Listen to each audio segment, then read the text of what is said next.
Physics world में आपका स्वागत है। फिजिक्स बाय क्रांति चौहान। आज हम क्लास 9th और 11th दोनों में आने वाला topic universal law of gravitation यानी कि न्यूटन का सार्वत्रिक गुरुत्वाकर्षण नियम पढ़ेंगे।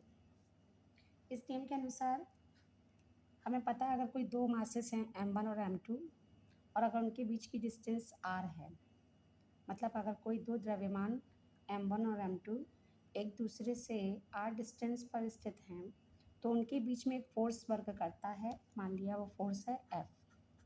तो ये जो फोर्स F वर्क करता है, ये इसमें सार्वत्रिक नियम के अनुसार, न्यूटन के सार्वत्रिक गुरुत्वाकर्षण नियम के अनुसार, यह फोर्स F इन दोनों ऑब्जेक्ट के मासेस के प्रोडक्ट के मासेस, इसका मास m1 इसका मास m2, दोनों के मासेस के प्रोडक्ट के डायरेक्टली प्रोपोर्शनल होता है। इसको हमने दिया इक्वेशन नंबर 1। और यही फोर्स इन दोनों के बीच की डिस्टेंस, इन दोनों ऑब्जेक्ट के सेंटर से बीच की डिस्टेंस के स्क्वायर के इन्वर्सली प्रोपोर्शनल होता है। इन्वर्सली है, दैट्स वाई 1/r² लिखा हुआ है। इन्वर्सली प्रोपोर्शनल होता है।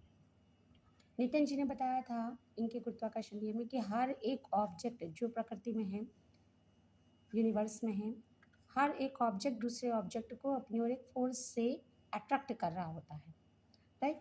और वही अट्रैक्शन फोर्स उन दोनों ऑब्जेक्ट जिनके बीच में फोर्स वर्क कर रहा है, उन दोनों ऑब्जेक्ट के मासेस के प्रोडक्ट के डायरेक्टली प्रोपोर्शनल और उनके बीच की डिस्टेंस के स्क्वायर के इन्वर्सली प्रोपोर्शनल होता है। जब हम दोनों इक्वेशंस को मिलाकर लिखते हैं तो बाय इक्वेशन 1 और 2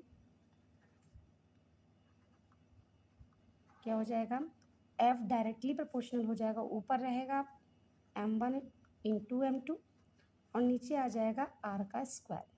जैसे ही ये प्रोपोर्शनल का साइन हटाते हैं, यहाँ पर एक कांस्टेंट आ जाता है। इस कांस्टेंट को नाम दिया capital G, m1 m2 upon में r² एज इट इज़।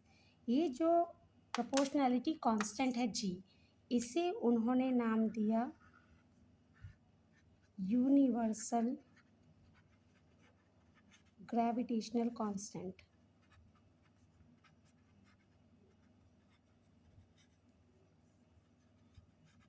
ये यूनिवर्सल ग्रेविटेशनल कांस्टेंट जो G है, इसकी उन्होंने वैल्यू बताई।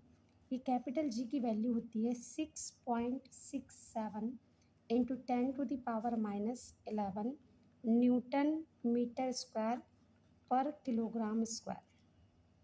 ये कैपिटल G की वैल्यू बताई। तो यहाँ से हमने दो ऑब्जेक्ट जो यूनिवर्स में हैं उनके बीच में एक फोर्स का वर्क करता है, जिस फोर्स को नाम दिया है उन्होंने यूनिवर्सल ग्रेविटेशनल फोर्स।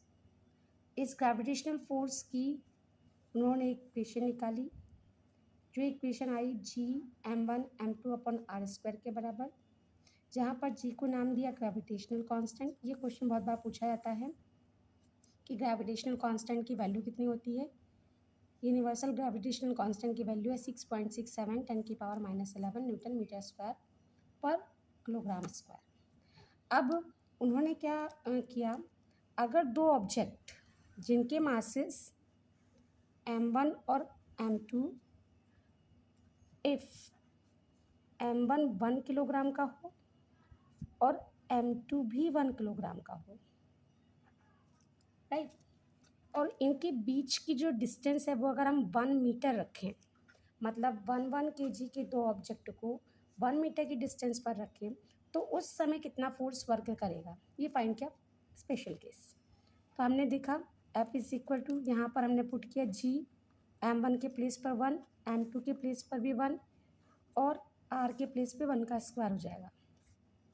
ये आ गया G के बराबर। मतलब जब कोई दो ऑब्जेक्ट जो यूनिट मासेस के होंगे और उन्हें यूनिट डिस्टेंस पर रखा जाएगा, 1 मीटर की डिस्टेंस पर रखा जाएगा, तो उनके बीच में जो फोर्स वर्क करेगा वो ग्रेविटेशनल कांस्टेंट के बराबर होगा।